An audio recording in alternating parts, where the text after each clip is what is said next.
ലോക്സഭയ്ക്ക് പിന്നാലെ രാജ്യസഭയും കടന്ന് വഖഫ് ഭേദഗതി ബില്ല് 14 മണിക്കൂർ നീണ്ട ചർച്ചയ്ക്കൊടുവിൽ ബില്ല് രാജ്യസഭയും പാസാക്കി. 128 പേർ ബില്ലിനെ അനുകൂലിച്ചും 95 പേർ എതിർത്തും വോട്ട് ചെയ്തു. ഇരു സഭകളും പാസാക്കിയ ബിൽ രാഷ്ട്രപതി അംഗീകരിക്കുന്നതോടെ നിയമമാകും. Ayes 128.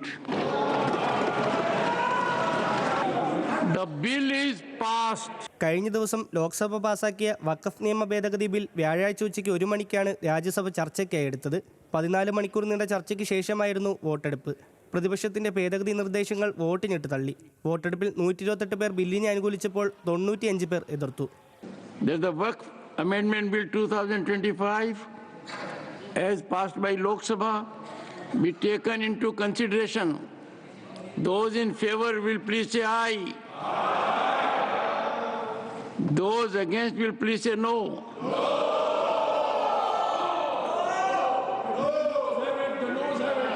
I think the ayes have it. The ayes have it. The ayes have it.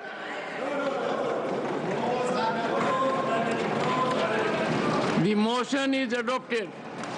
ചർച്ചയിൽ ബില്ലിനെതിരെ കനത്ത പ്രതിഷേധമാണ് രാജ്യസഭയിലും ഉയർന്നത്. ഭരണപ്രതിപക്ഷ വാക്പോരിനും സഭ സാക്ഷിയായി. ജോൺ ബ്രിട്ടാസിന്റെ നേതൃത്വത്തിൽ ഇടതെമ്പിമാരും സുരേഷ് ഗോപിയും ചർച്ചയ്ക്കിടെ ഏറ്റുമുട്ടി. മുനമ്പത്തിൽ തുടങ്ങി എമ്പുരാനിൽ വരെ നീളുന്നതായിരുന്നു ആരോപണ പ്രത്യാരോപണങ്ങൾ. സർ, ബൈബിളിൽ ഒരു കഥാപാത്രമുണ്ട് സർ, 30 വെള്ളിക്കാശിന് യേശുക്രിസ്തുവിനെ ഒറ്റിക്കൊടുത്തത്. അങ്ങനെയുള്ള കഥാപാത്രങ്ങളാണ് ചിലരിവിടെ ഇരിക്കുന്ന ആൾക്കാർ. കഴിഞ്ഞ ദിവസം പുരുഷന്റെ പേരിലും ക്രിസ്ത്യാനി എന്നും പറഞ്ഞ ആൾക്കാരുണ്ട്.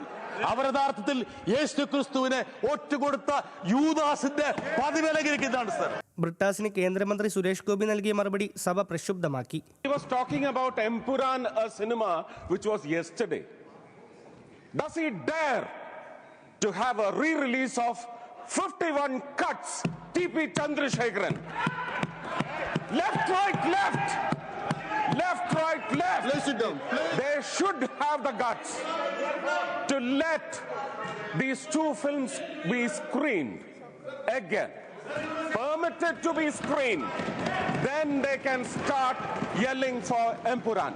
ന്യൂനപക്ഷത്തിന്റെ അവകാശങ്ങളെ എടുത്തുമാറ്റാനുള്ള നീക്കമാണ് നടക്കുന്നതെന്ന് ചർച്ചയിൽ സംസാരിക്കവേ കോൺഗ്രസ് അധ്യക്ഷൻ മല്ലികാർജുൻ ഖാർഗെ കുറ്റപ്പെടുത്തി. വഖഫ് ബില്ലിലൂടെ സംഘർഷത്തിന്റെ വിത്ത് പാകാനാണ് BJP ശ്രമിക്കുന്നതെന്നും ഖാർഗെ പറഞ്ഞു. ये चीजें जो कर रहे हैं ये अच्छी नहीं है.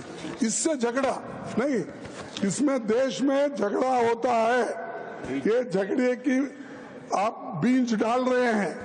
अगर आप दबाने की कोशिश करो मुसलमानों को, ये नहीं होता साहब. आप मिट्टी में उनको दबाने की कोशिश करेंगे तो कभी वो बीज है, मिट्टी से फिर उठते हैं. വഖഫ് ബില്ലിനെതിരായ കേരളത്തിന്റെ പ്രമേയം മുനമ്പത്തെ ജനങ്ങൾക്കെതിരെന്ന് കേന്ദ്രമന്ത്രി ജോർജ് കുര്യൻ പറഞ്ഞു.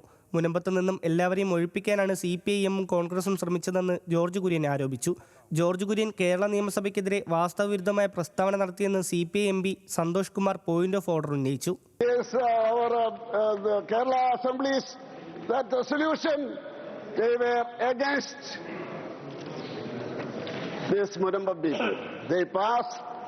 The resolution that the Waqf Amendment Bill should be withdrawn. That was their demand. പ്രതിപക്ഷം മുസ്ലിങ്ങളെ ഭയപ്പെടുത്തുകയാണെന്നും മുഖ്യധാരയിൽ നിന്ന് അവരെ അകറ്റി നിർത്താൻ ശ്രമിക്കുകയാണെന്നും കേന്ദ്രമന്ത്രി കിരൺ റിജിജു മറുപടി പ്രസംഗത്തിൽ ആരോപിച്ചു. വഖഫ് ബോർഡ് മതേതരമായിരിക്കണം, എല്ലാ മതസ്ഥർക്കും പ്രാതിനിധ്യം ഉണ്ടായിരിക്കണം.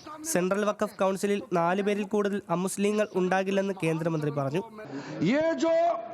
गवर्नमेंट का स्टैट्यूटरी बॉडी होता है, ये सेकुलर होना चाहिए, इसमें सब लोग बैठना चाहिए. फिर भी हमने कहा कि रेस्ट्रिक्शन किया है कि यहाँ इतना ही गैर मुस्लिम हो सकता है. JDUവും TDPയും ബീഹാറിലെ NDA ഘടകകക്ഷി RLMഉം വഖഫ് ബില്ലിനെ പിന്തുണച്ചു. ഇരുസഭകളും പാസാക്കിയ ബിൽ രാഷ്ട്രപതിയുടെ അംഗീകാരത്തിനായി അയക്കും. ബില്ലിൽ രാഷ്ട്രപതി ഒപ്പുവയ്ക്കുന്നതോടെ വഖഫ് സ്വത്തുക്കളെ നിയന്ത്രിക്കുന്ന 1995 നിയമം ഇല്ലാതാകും. National desk, news Malayalam.